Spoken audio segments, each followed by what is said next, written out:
This is it. Next episode of Building a Franchise Brand. This is going to be episode 1. This series, it's real world, what it means to become a franchisor, what the franchisor journey looks like. And today I'm with a friend and a client, Dan Feltman, Garage Floor Company.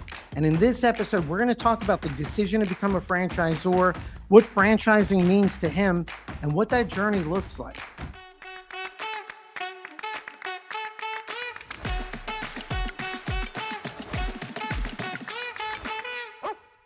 Dan, I mean, we'll talk about Garage Floor Company in a minute, but like if I had to throw one pressing question out there, you're at Fran Camp events, you're involved with other franchisors, outside looking in, you guys have the most positive attitude toward life, your business.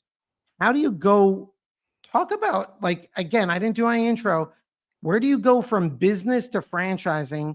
How does that happen? And then just briefly, what's the Garage Floor Company? Who are you? And let's dive into that. Yeah, so yeah, pretty loaded question right there. Hit it right Yeah. off the gap. I love it. Yeah, so appreciate you having me on, Charles. It's good to see you. Life in general, I think the only way to go about life is be positive, and that's all we have at the end of the day. And if we're negative, obviously we're not going to get anywhere. So that's the only reason I stay positive, and I've always tried to stay positive because if I don't have that, I don't have anything, So however it's going, I just make sure I try and look for it on the upside of it and things like that. Yeah. But Dan, you guys, so just briefly, who are you? Garage Floor Company. What is it about? Yeah. So we do epoxy, so concrete coatings, epoxy coatings, polyaspartic coatings, anything that's concrete, we're going to be coating it. And pretty much a complete garage makeover. We do storage solutions, cabinets, things like that inside the storage. So Dan, how did you get involved in the business? Like I know there's a first responder story there. Talk to me about that. Let's connect the dots. Before we get into the franchising journey, let's talk about the entrepreneurial journey. How does the Garage Floor Company come about? Yes. So I come from being a state trooper in Indiana for 13 years, and I always had an entrepreneurial spirit. I always wanted to own my own business, and I kind of stumbled across the coatings industry. Was just doing some Google researches and ended up meeting my business partner Jeff through another franchise that does what we do in our industry, and he had exited that. He and I kind of hit it off and decided maybe we should start our own company. And we started it off kind of small in Indiana and just tried to, test market it and see what it's like. After doing it for a while, part-time as a state trooper, we decided it's something we wanted to share with other people. And we wanted to share the success of, what this business could be for somebody else. And so we decided to jump into franchising. So, and what's Jeff's background, Dan? Yeah, so Jeff was a paramedic firefighter as well. So he was in Nebraska. Right. So, I mean, inside is, well, the inside story there is like you guys are like, you could see firefighter, state trooper, and just good humans, right? But so what is that like? I mean, so you start the Garage Floor Company, okay. How do you come about with franchising? Like what was your thought about it? Misconception? How do you enter the franchise world? And just some of what was that like?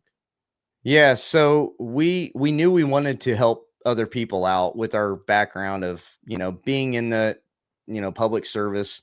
We loved helping people and to share the journey of this exciting, opportunity with other people. The main reason I wanted to own my own business is to get more freedom. I have little kids, and in the beginning, being a state trooper, I missed a lot of their stuff growing up. So I always wanted that freedom to be able to, go to all their ball games and things like that. And this business actually, afforded me that opportunity. And we wanted to help share that with other people. So with Jeff being a former, franchisee, he knew a lot about the industry and what it takes to be successful.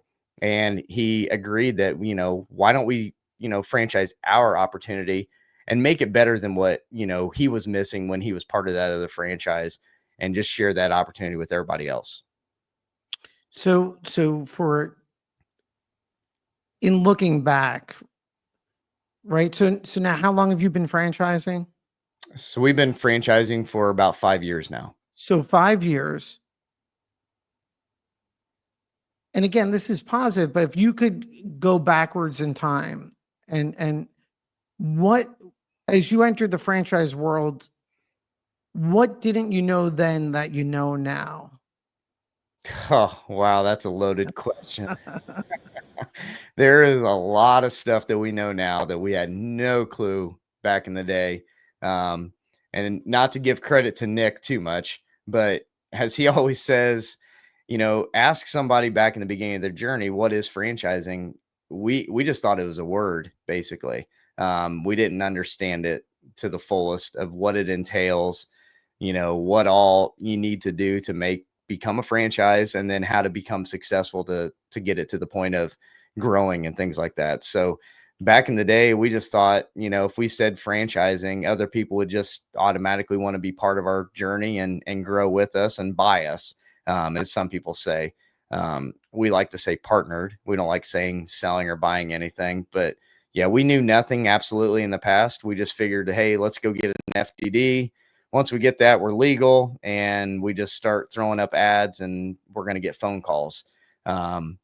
We realized really fast that that's not how it works, and that didn't work for us, especially in the very beginning of getting the wrong FDD. After we linked up with your firm, we finally got the correct FDD put in place. But yeah, so we knew absolutely nothing. We spent a ton of money and wasted a lot of money. And had we found you, I think, and closer to the beginning, it would have been more successful, because we would have obviously saved a lot of money as well. And with with your generosity, your input, and the people at your firm and the people you're connected with, that you've connected us, like at Fran Camps with, it's been a game changer for us. And we actually have been put on the right track, I guess, to get to be more successful, without spending a ton of money in the wrong places. And I appreciate that. I'm going to keep this unbiased, right? But so Dan, again, because now undertones here, it's like bootstrapping, right? We're building a series, a franchise brand series with Kristen at Be Organized, who you met at Fran Camp. You guys know each other, and she was sharing the same thing about, hey, we bootstrapped our growth. And so for those out there that have great businesses and they're thinking about franchising, what's your advice to them to be strategic on how they spend money, how to bootstrap growth, how to decipher between the, hey, we could sell franchises for you? My big concern is so many brands enter the franchise world, they go into sales mode and they skip over that seasoning mode of brand and so what's your advice there for anyone listening? Yes. So we went the complete opposite route, and we thought money would solve everything. So we spent a ton of money to try and get our business and stuff like that sold as a franchise. We found out really fast that that doesn't work. And like what you preach about seasoning that business opportunity and bootstrapping, had we done that a lot sooner, obviously we would have saved a ton of money, and we would have probably gained a lot more traction a lot quicker. You What we found out, and when we went to one of the Fran camps with you, and you basically you looked at my website, Um, and we're in the car, and you're like, Dan, your website sucks. I mean, you're blunt about it, but it did, right? We didn't explain a lot of things in that, so we didn't even hit all the marks in the seasoning process. And what Fran Camp has taught me is the building blocks going across. Start here, then go to here, and go to there. Working across all those different things. And we just didn't give it enough time. I think we jumped in probably franchising a little too soon, thinking we were ready when we weren't. It takes a good, I mean, a year or two to season that brand. And you really need to get out there and put the boots on the ground, make people known of who you are, tell your story. And I think that's the best way to start a franchise. That way you're not wasting a lot of money, because anybody can put boots on the ground for free, theoretically. A good thing for us that we're doing now is LinkedIn. That's helped a lot, gaining traction with people. They're starting to know who we are by posting regularly, getting on podcasts, telling our story, just getting out there and doing that kind of legwork. It doesn't cost any money. It just takes a little bit of time. And I think that's a great platform to start on to build your foundation. So Dan, that's really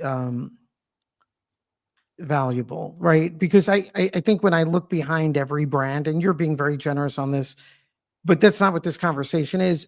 We see brands grow because the founders, and so I don't, where I get concerned is if someone's franchising their business. Sure, you invest in certain, you work with certain people, that's fine. But also know certain times you may need to detour. And more importantly, when you're spending dollars, build assets that accumulate over time, just not one-shot instances. But in your case, like, let's flip now to the franchisor side of things, because I think the way you approach franchising, you guys are in it for 5 years. I've never not seen you show up at an event to improve who you guys are and what you're doing. One of our last Frank Camp conferences, like, the whole focus is on protecting the brand, protecting the franchisees. So I think you guys have been a full boots on the ground approach. So let's talk about that. Like, how has your mindset evolved as a franchisor on, hey, this is why we entered the space. This is our obligation and promise to our franchisees. And this is how we're going to do it. And I know I'm throwing a lot, but I know it's there, and that's what I want to talk about.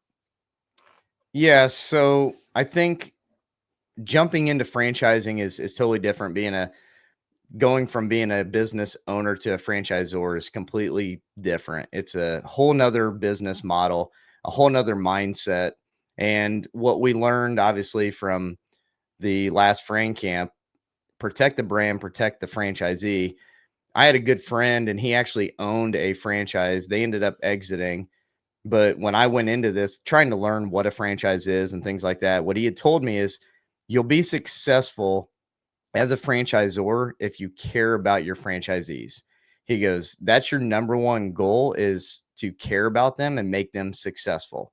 No matter what else happens, no matter what you decide to do in life, if you focus on your franchisees, you will be successful, because they're going to be successful as you put in the effort towards them. So what we tried to do is, in the beginning, we had no clue what that even meant, giving them support and things like that. But as we've gone to all these different Frank camps and shown up to different conferences to learn, what we've learned is the support is not necessarily giving them the operations manual and things like that you have to run on a daily basis, but it's really just being there as a comfort to that person, to let them know, like, everything's okay. If you're having a bad day, we're always here. We're a phone call away. And to really dive deep into their mental aspects of things to really help people to be successful on that side of things. Because I feel like a lot of times people can get down over time in business. You're going to have your down times, and people need somebody there to support, to pick them back up, to say, I've been in that situation. I've made those mistakes. This is how we overcame it. Maybe you can try that.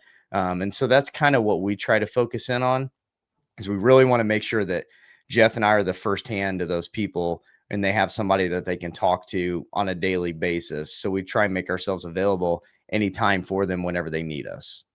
Well, and that's part of your DNA. I mean, you guys have, like, the brand is on point, right? You guys have really focused on the brand, right? The garage floor company. In terms of differentiators, right? We talk about it often, right? We were talking about it at last conference, right? Every business has a widget. In this case, yours is a really cool industry with the flooring and other items. For you, as you evaluate your mission, what are the differentiators on why garage floor company versus something else? And that's not to denigrate something else. It's but why garage floor company? Yeah, so I get that question a lot. People are like, "What makes you different? Is your products unique? Is this unique?" And things like that. Um, a lot of people in our industry, we pretty much do all the same stuff. I mean, there are a few differences that what we do versus them in product line. Where I like to stand out is I like to tell people, for us as of right now, you get the firsthand line of Jeff and I, and you get us as backing because we still own and operate our own local garage floor businesses in our own. So we've been there. We came from the bottom up, just like you're getting ready to join us. So the reason we stand out is you get that first line communication with owner operators as the founders, and like you've said, it's really that founder story of Jeff and I and the people that care. We're not out for a ton of money. That's not the reason that we're in this to do this. The reason we're in it is because we care, and that's what we try and focus on people. And that's why I tell people that's the biggest difference. Other people have, corporate people behind them. They're trying to grow all these massive locations. We don't want that. We just want a really good set of friends to join us on this journey. And as I say, partners. We just want the partners behind us to join on this journey with us and just have a good time along the way.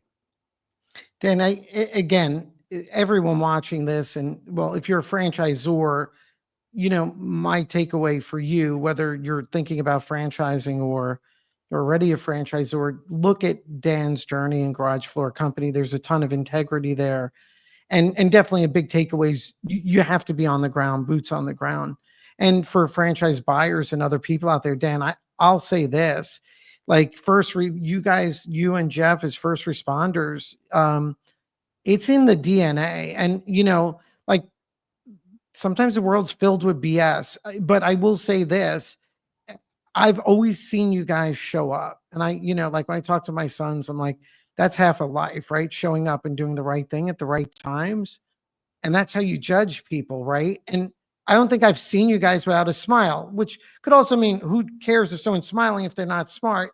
Turns out you guys are very smart and you're really focused on your business and really care for it. And so as a franchisor, that's tough to come in as a differentiator, but it's genuine. And and it's so everyone, whether they have websites with core values or why that's a real story. The question is, sure, people have to validate, is it genuine? And I challenge anyone to do that. But what did it take for you, like from day one to now? Because we've had so many conversations, right?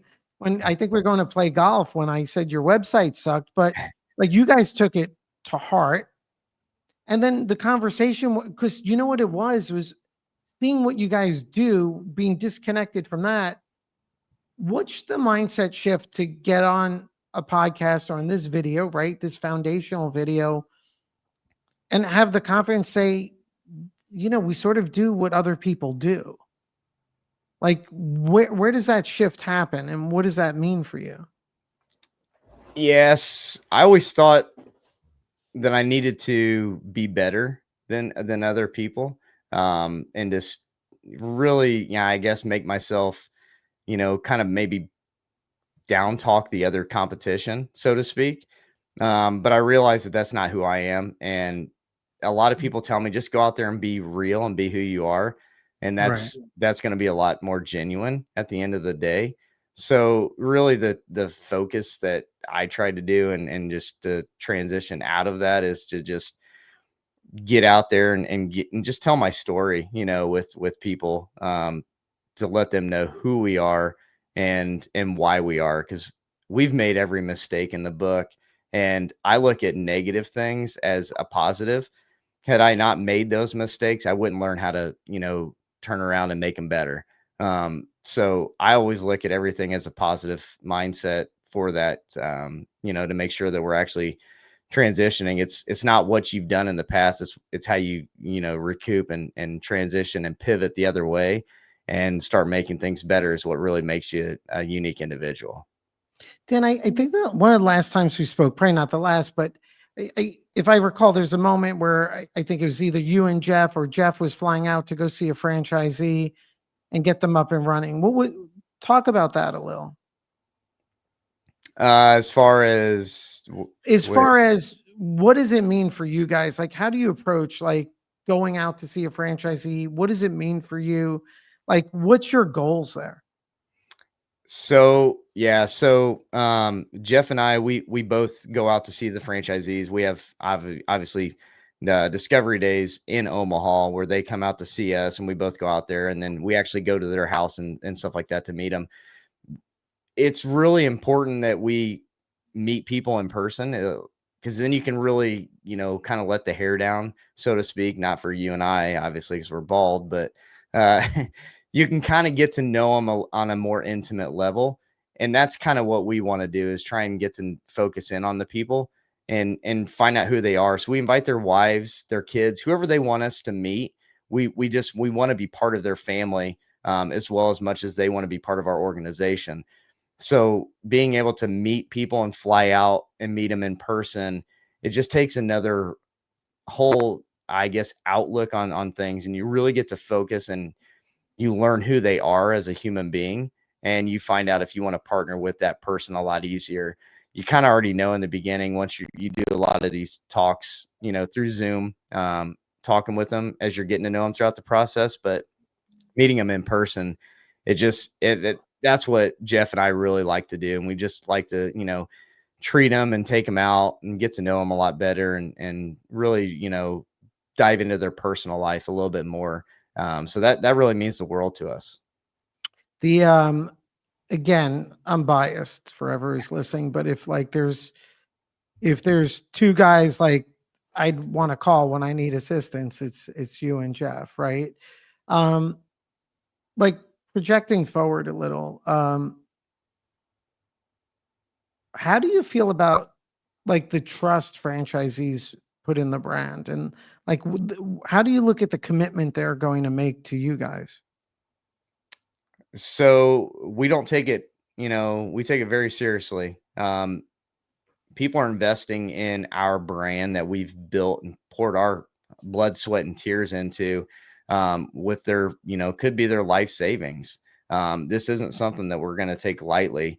And we know that they're actually jumping in to, really do this and join this journey with us because they believe in us. And that means a ton to us, because we know how successful people can be, if they follow the systems. But just knowing that they're gonna, venture out with us is kind of, it touches you on the heart a little bit, knowing that they trust you. And so it's like when I was a state trooper, they trust you with their life.